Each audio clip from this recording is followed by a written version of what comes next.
Hello and welcome to First Flight, a Star Trek Enterprise rewatch podcast where we are watching and discussing each episode of Enterprise in succession.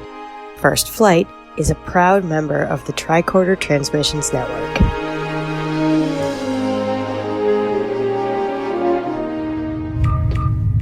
This is Commander Tucker of Enterprise. We've got some information you're going to want to hear. Welcome, Enterprise fans. I am your co-host, Melanie. And I'm your co-host, Abby. And tonight we are discussing the 5th episode of Season 1, Terra Nova. This episode was written by Antoinette Stella, based on a story by Rick Berman and Brannon Braga. It was directed by LeVar Burton, and it aired on October 24th, 2001. But before we begin our discussion, we need to issue a read alert. Tactical alert. All hands to stations. There are potential spoilers ahead. We might end up talking about any part of the series at any time. And now for a summary of the episode, it's time for Abby's Captain's Log. Okay, Abby, let's go. Captain Starlog Supplemental. All right, here's my recap. Enterprise goes to see if they can solve the mystery of what happened to the Terra Nova colony of human settlers who have not been heard from in 70 years. All right, it's time to deploy our subspace transmitters and get into this episode. Abby, what were your thoughts on Terra Nova? Well, I want to start right with the cold open and then the actual open this time, because I really liked the bookending of our theme song with first starting out with Hoshi and Travis discussing the Terra Nova mystery and how it really affected the boomers, and you can see how interested they both are. And it's kind of nice to see that in the future there are still mysteries like this, and that people are still extrapolating and working on these puzzles, kind of like people are doing now with those geocaching things where they're looking for treasures in the woods and things. It's nice to see that. It's a fun start to the story that we have this mystery. And then I love how it segues right into that captain's mess scene, which is a fantastic place for exposition, by the way. And they're talking about, all the Vulcan history and the Earth history and how they each don't know each other's. And then they get into the history of Terra Nova. So it's that beautiful setup from kind of our more junior officers into the full explanation by our more senior officers. And it was just a really nice open. And I feel like we got a big information dump, but it didn't feel like a big information dump. It felt like the beginning of a good mystery story. Yeah, I'm glad you mentioned that. I thought that was a really neat cold open also. Gave a lot of backstory. And it's nice to see Travis getting some highlights and having him excited about something here that he knows something about. So I thought that was excellent too, as well as the mess scene. And now that you've mentioned this great opening, I think how beautifully this episode was directed. I really enjoyed this episode, and I think it was really beautifully directed by LeVar Burton. Woo! Woohoo! Turns out he directed 9 Enterprise episodes, and some of those are really spectacular stories in general. He's such a good director, and this is another example of his skill and talent. And I wanted to just mention a few shots that really spoke to me in this episode, which is when the shuttle is landing on the planet and they show those 2 moons in the distance. I thought that was a great shot.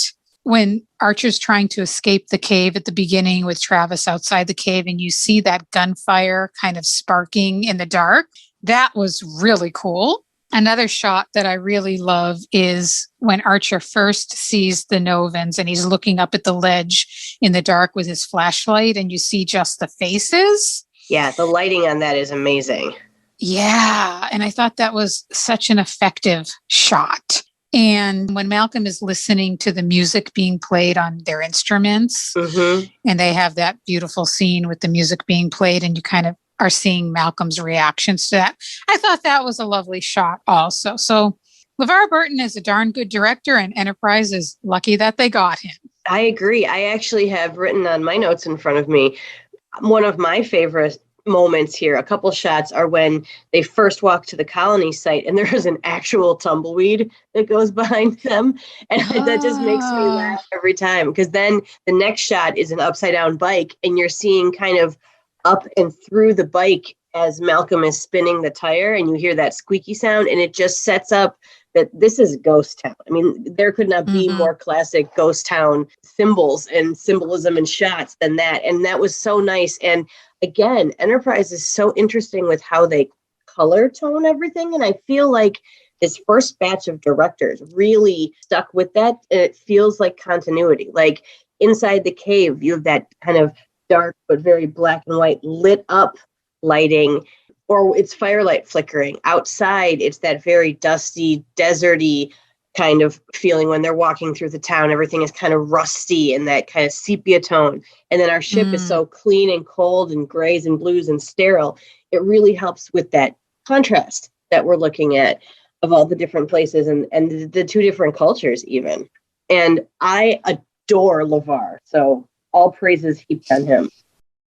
You mentioned the bicycle, so I'd like to do a couple little TOS shout outs here because, you know, TOS is dear to my heart. Mm-hmm. I do think this episode has a classic feel to me, like an old school Trek type of feel. I agree. The bicycle scene did remind me of the scene in Miri, which is also a show about children fending for themselves. The scene where McCoy is holding the bicycle and the guy comes running out yelling, "Mine, mine." It reminded me of that, and I wonder if it was an homage or just a coincidence, but I did notice that.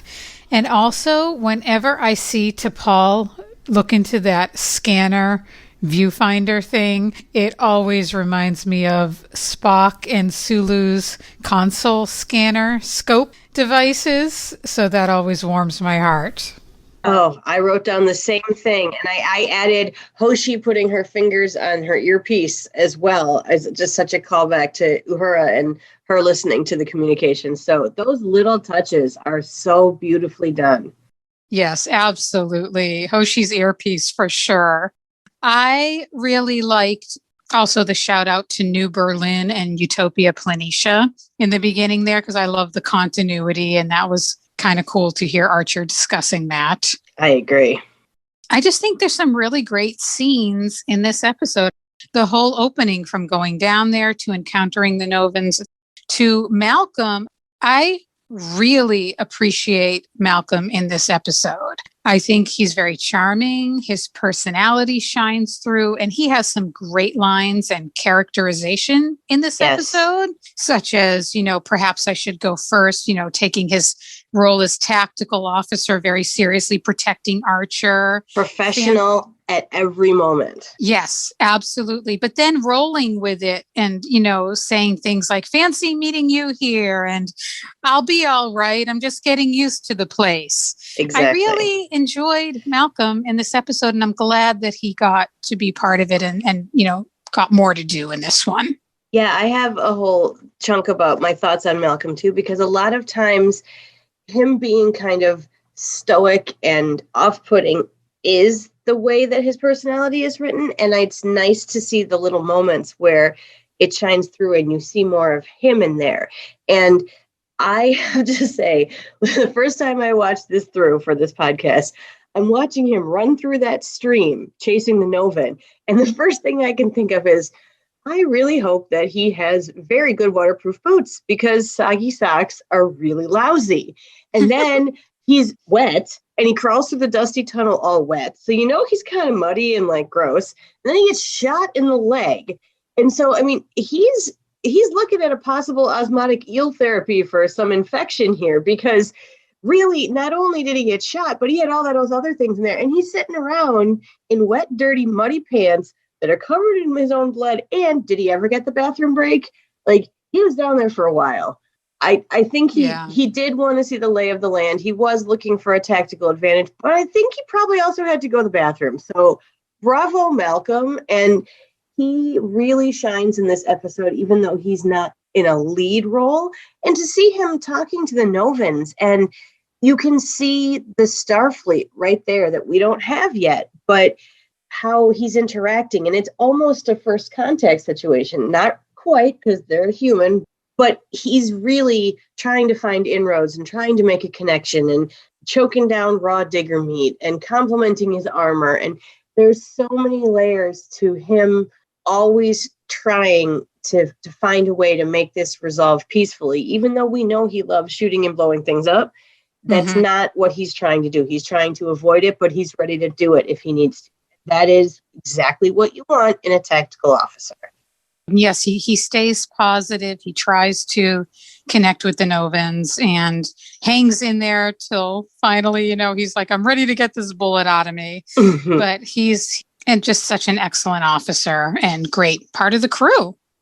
I really like the intro to the Novans. I know that this episode sometimes can be critiqued for being a little slow or a little whatever, but I really enjoyed it. I found it to be powerful and touching, and just the whole development of, interacting with them, learning about their culture, hearing, the language that they've developed, like bury your drawings. I really liked that line. I just found that all really interesting and absorbing. Yeah. And, I have to say that I always rewatch these episodes multiple times before we do this. And I find that as I go through, every time I'm finding more layers. And it took me until my third rewatch to realize that the reason that I was finding the Novans kind of dull and off-putting was not because of what they were actually saying. It was how they were saying it. And if you connect it to like the Packlets in TNG and now in Lower Decks, where they spoke in a very simplistic way, and there's not a lot of adjectives and there's not a lot of more complex sentences, and it seems like a much more basic speech pattern. These are kids no older than 5 who have survived enough to have 75-ish people there 3 generations later. So they are obviously very resourceful. And I'd have to say that I was thinking to myself, okay, 70 years, vocabulary changes, slang changes, speech patterns change. So some of that is possible. And they didn't have complex vocabulary. If they were only 5, they only had so much. So it could have developed that way. I wish that the writers had found a different way to portray that, because I think if you watch it one time through, that might be off-putting to people like it was to me. And not everybody's going to give it as many chances to really realize that they're saying wonderful things. Like that last scene with Nadette when she's talking about, how the child in the picture was her. The sentences are so short and choppy, but there's so much emotion behind it. I think it could have had a bigger impact and really kept the attention of more people had there just been a different, more fluid way of saying it. It wouldn't have felt as choppy. But I love what they're saying. Yeah, I can totally see and understand how that might come off to you and to other people that way. I completely get that. For me, a little bit different read. It just doesn't bother me as much. I really actually like their choppy language, and that's one of my favorite parts. But I think that's a really cool idea, Abby. I do wonder if there was a creative way that the writers could have got the same point across and expressed the same concepts about their unique language style, which was developed under circumstances that were challenging. If there was a way they could have expressed that in a more flowy manner, as you described. And when I think about that, what comes to my mind is something like the Tamarians in TNG in Darmok. So I can see what you mean about maybe having it be more impactful.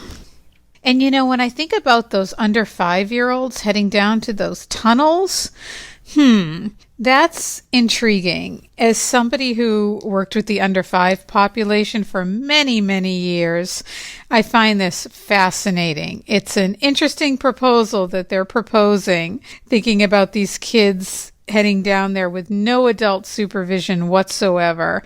I could have easily watched a whole episode exploring that concept. Yeah, I would watch that too. I think it would be interesting to see the progression from the all tinies under 5 to where they are now. I also hang out in elementary school and with my own 2 little kids, and that would definitely be interesting. The scene where Archer shows the photograph of her and her mother, I thought that was a really effective scene. And I understand why her son was so resistant. It's easy to say, oh, he should have just got it and they should just get it. But we're talking years and years and years of a culture. Right. So I do understand why he was so resistant to the end, because this is a big deal. This is a radical shift here. And change is scary. I mean, even people who like change are not going to say that it isn't scary. And this is the biggest change they could possibly have.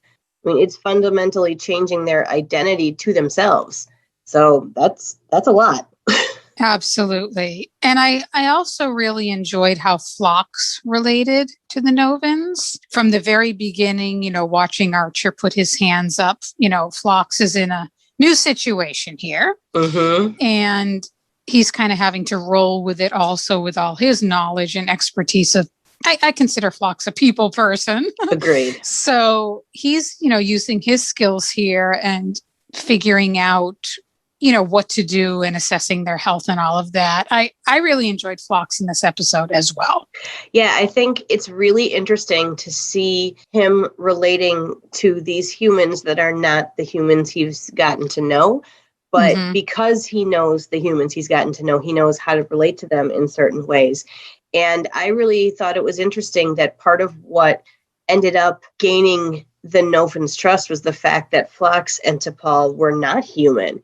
And they were working with these humans, and they used that. They showcased that as, see, the humans are not just all bad, because why would we be hanging out with them if they didn't like anybody but themselves? And one funny little throwaway about Phlox that I thought, when he beams down to the planet and you see him walking with his med kit, and he's not wearing a uniform, he's wearing his little Phlox outfit, which I love, by the way. But I immediately thought to myself, Phlox and Quark and Neelix all shop at the same fabric store. Aww. Because they always have those patterns and swirls, and it's all slightly shiny. And I those costumes have got to be so much fun to create, because you get to have a little bit more of that expression. And I laughed to myself and went, you know what? I got to share that one, because I know that the people listening to this will understand and nobody else will. Definitely. I love those fabrics and I love those patterns. And you're right. They are similar. That's awesome. In regards to what you just said about T'Pol in that scene with the photograph, it got me thinking that, in the last episode, we talked about how T'Pol stepped in with the Klingons and said just the right thing to help the situation with the Klingons in Unexpected. And here she does the same thing when she says, Dr. Phlox just saved your life, so let's consider giving him the benefit of the doubt. He's not human and I'm not human. And you know what? I wouldn't have thought of that. When I watched that and I heard T'Pol say that, I thought, brilliant, perfect thing to say. So I love the way T'Pol brings her wisdom and her insights into situations. And again, she's such a huge asset to the crew in so many ways. Oh, absolutely. That kind of segues beautifully into the next thing that I wanted to talk about that conversation that T'Pol and Archer have about moving the Novans and bringing them back to Earth and protecting their identity and all that. That is intense. And we have already seen that Archer is crabby, and he is upset at himself for not making this go smoothly and for having Malcolm stuck down there with a bullet in his leg. And he is mad, but he's mad at himself. He's not mad at his crew. He's not mad at the Novans. He's mad that he feels like he screwed it up. And so when they're having this conversation, she starts so off-putting and, suggesting that they put them in chains and like all this. But by the end, it's completely full circle, where she's shown him that they need to have their identity protected.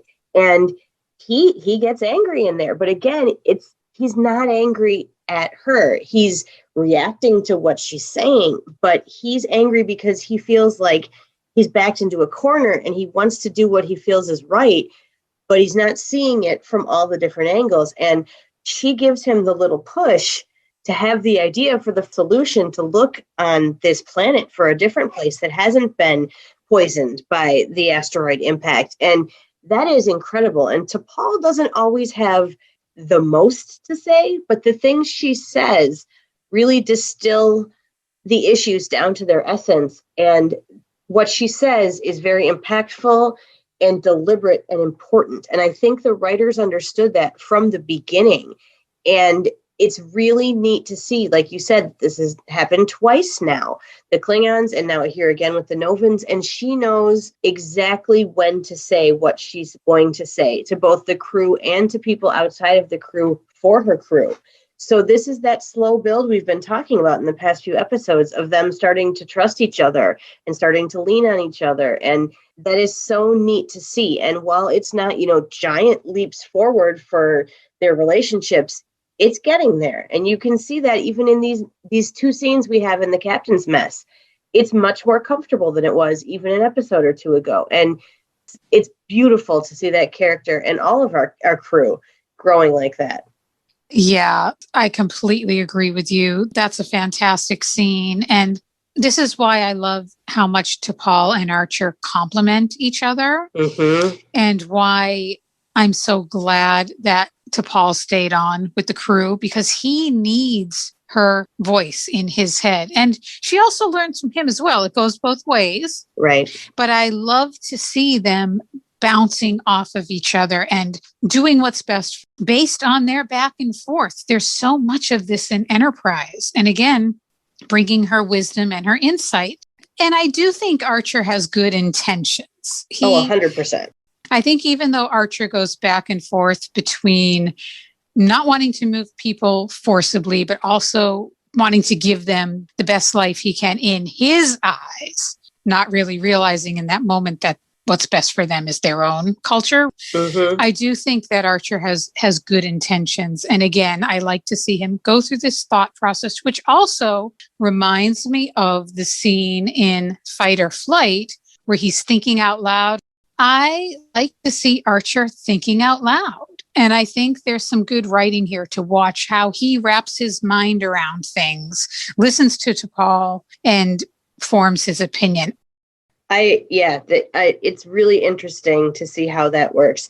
The only thing that I wish, and this is kind of interesting because I'm sure we'll get some feedback on this, but I like the fact that more modern Trek uses more swear words because I feel like it's more natural to the characters. And when I watched this episode, and I'm sorry, shale is totally a Novan curse word, but I wish in these scenes where we're seeing them go back and forth that he could have dropped a few words that I really feel would have naturally been what that character would have said right then.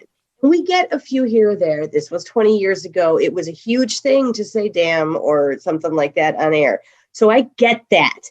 But I really wish sometimes, especially I've thought this since New Trek has kind of made that not so much of a big deal. I've thought that through Enterprise a lot on my rewatches, that in some of these situations, I wish they could just say what they actually would say. And I get why they didn't, but I would like an adult version and the uncensored version. I hear you. I hear you. And you know, they're thinking it and saying it when we can't see it. So exactly. I hear you. Speaking of shale and the Novans, I did want to say that I thought that the makeup on the Novans was absolutely fantastic. The mud and the painting and the hair. I thought that was really well done. Yeah, the makeup in this is absolutely beautiful. And it actually looks like what it's supposed to be. It looks like mud. It looks like digger hair grease. It looks like what they would actually use if they were living underground. And I think it looks more real than a lot of times when TV, especially TV of that era, was portraying the primitive or more primitive presenting people. Oftentimes it looked a little over the top and a little bit cheesy. And this didn't look cheesy. I agree. I totally agree. I thought it was very effective, really well done, not cheesy for me either. And I think it added weight to the episode. I mean, yes. I really felt, even though we only got a tiny little glimpse into the Novans world, I could feel it. And again, kudos to LeVar Burton as well, and cinematography and all of that. Super well done. Well, I think that segues really nicely into the next part of the episode with the rescue, because some of the shots of that rescue down the pit were really incredible. And while I found this part of the story kind of predictable and not my favorite part, there was beautiful cinematography. And I have a question here that I'm hoping you can answer. So Okay. they're in the shuttle. They fall through the floor, or the crust of the earth. They're stuck in the tunnel. Everybody gets out. And then they're all arguing, oh, what's going on? Can we help him? Oh, no, it's jamming. And then Archer has to give up his pistol. So, okay, fine. He does that. Show of good faith. They're on that path now. But then he looks at Travis and he tells him, stay by the shuttle. Keep your comm open. And Travis throws him something. It should be another pistol. Because don't tell me Malcolm hasn't stocked him up in that shuttlecraft. But I don't think it's a pistol. And I have freeze framed and rewound. Maybe it's a communicator, but that should have already been on their belt or in their pocket or whatever they're doing on their way out of that shuttle, because they didn't know what they were going to find. So do you know what he tosses him? I think when I saw it, it looked to me like Travis threw him a flashlight and he grabbed the end of the flashlight. But yes, another pistol would have been most helpful. It would have. And a flashlight also very useful, very necessary. But come on. That was just me going, oh, he threw him a pistol. Wait, that wasn't a pistol. Oh, wait, what? Because I was going to be like, props to Travis there for thinking on his feet. Here, have my pistol. I'll get another one from the shuttle. That's a good point. Well, that leads me to a question that I have that maybe you can answer. All right. When the shuttle gets stuck way down at the bottom there. Yes. And Archer says to Trip, you're going to have to build a rig to get this out of here. It got me thinking. All of a sudden, my mind is thinking, ooh, are they going to do grapplers? What is this rig? I wonder how Enterprise, I'm not saying this as a nitpick. I honestly was wondering, how does Enterprise physically get that sucker up? Because I don't know what they have on the ship that would do that. Do they have to then come down low and send out grapplers? Or is this rig something coming from another shuttle pod? What do you think?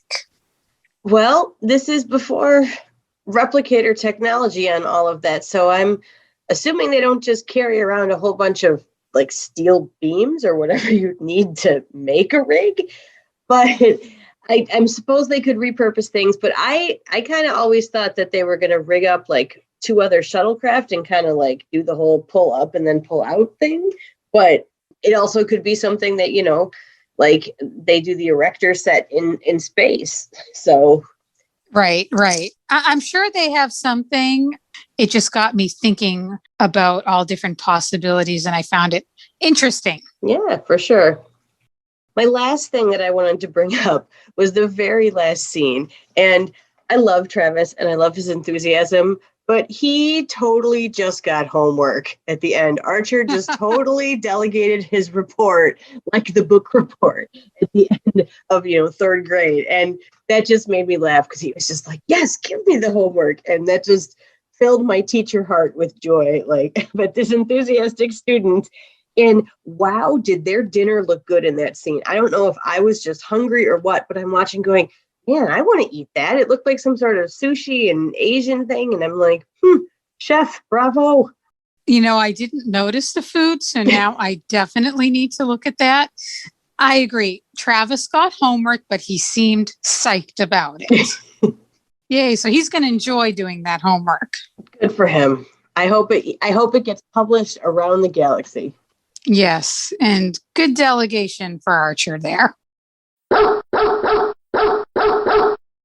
Well, now we've arrived at Porthos's pick, which is our favorite part of the episode. Abby, what's your favorite part of Terra Nova?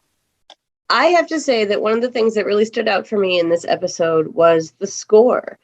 The music is beautiful, and it's varied throughout the episode. You have kind of the ghost town mystery music. You've got the beautiful Novan cave music. You've got the general action scene, kind of Star Trek-y, Enterprise-y music going on. And you've got some really just low-level, pretty and natural and unobtrusive sounds. But once I started listening for it, I realized that this one is really a standout in how that music helps the episode and enhances the episode. I'm so glad you chose that. I completely agree. The music is beautiful. I want to hear that again. And I think about this occasionally because when the music is happening and when we're watching the episode, we're so absorbed in it on so many different sensory levels that sometimes I forget to pay attention to the music. You know what I mean? Mm-hmm. I can't imagine how big a job and how difficult it must be and how much skill it must take to score a piece of television or to score a movie. Like the composers are trying to fit the music to the show for all the instruments and create all the music and have it be varied and different.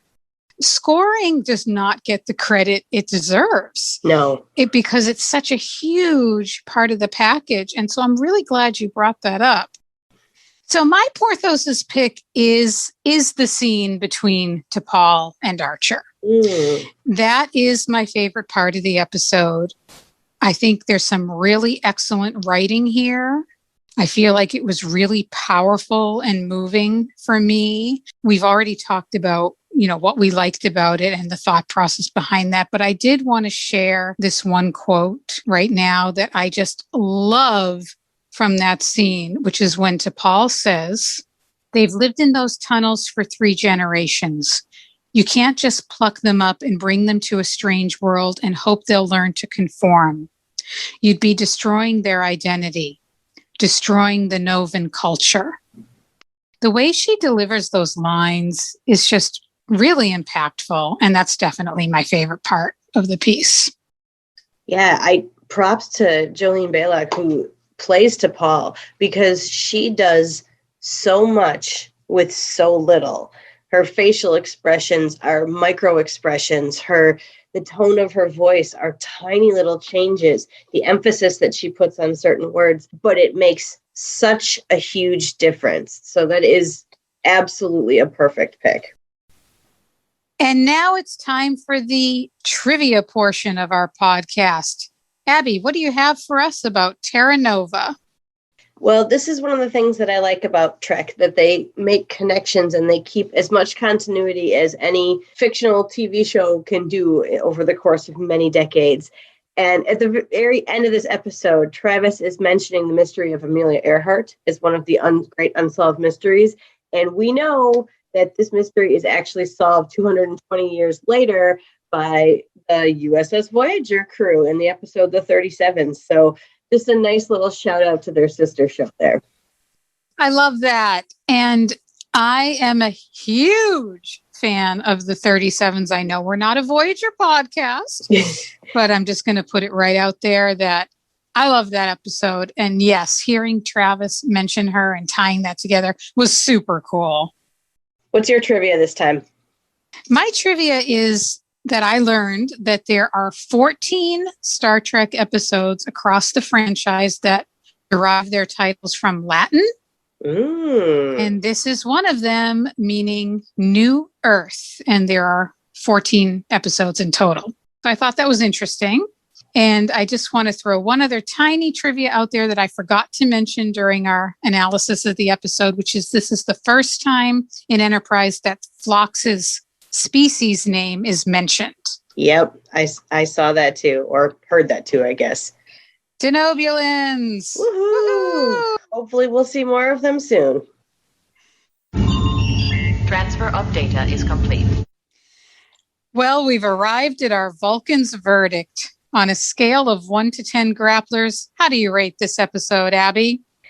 Well, I have to say that this was a very Star Trek-y episode of this show. And I agree when you said that it kind of called back to the feeling of TOS. And I found more and more layers in this as I watched it over and over. And even though it wasn't anything just mind-blowing spectacular, it was solid, it was comfortable, it was enjoyable, and I found parts of it really impactful. So 7 out of 10 grapplers. Yeah, I'm thinking along the same lines. I agree. While it's not spectacular, as you mentioned, it is still solid and impactful for me, and I really enjoy this one. I know that this one in particular, can be called meh. somewhat predictable and, a bit cliche in the end with the rescue, but for some reason that just doesn't affect my experience of it. I really like it. So I also gave it a 7 out of 10 grapplers. I like it when we agree.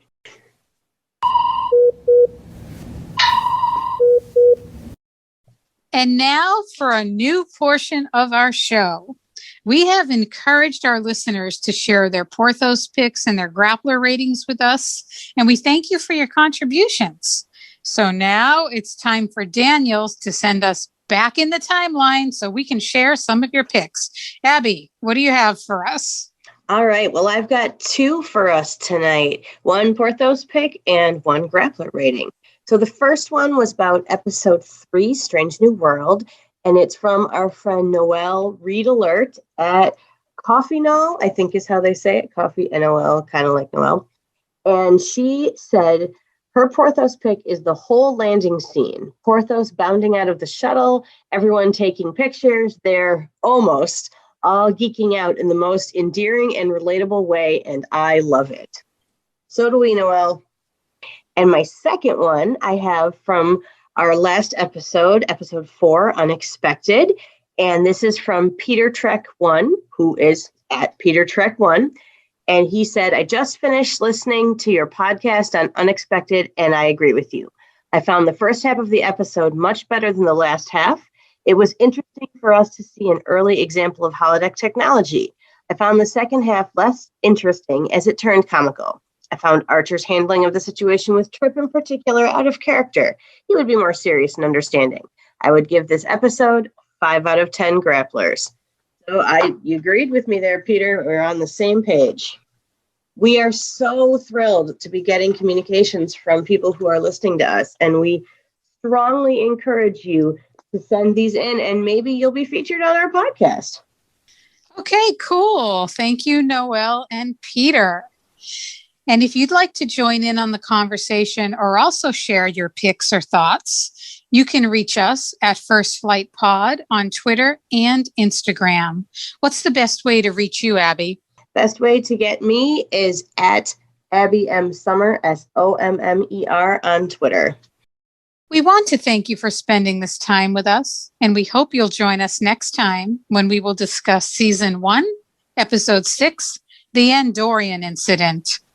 And as always, we leave you with this quote from Captain Jonathan Archer. The most profound discoveries are not necessarily beyond that next star. They're within us, woven into the threads that bind us, all of us, to each other.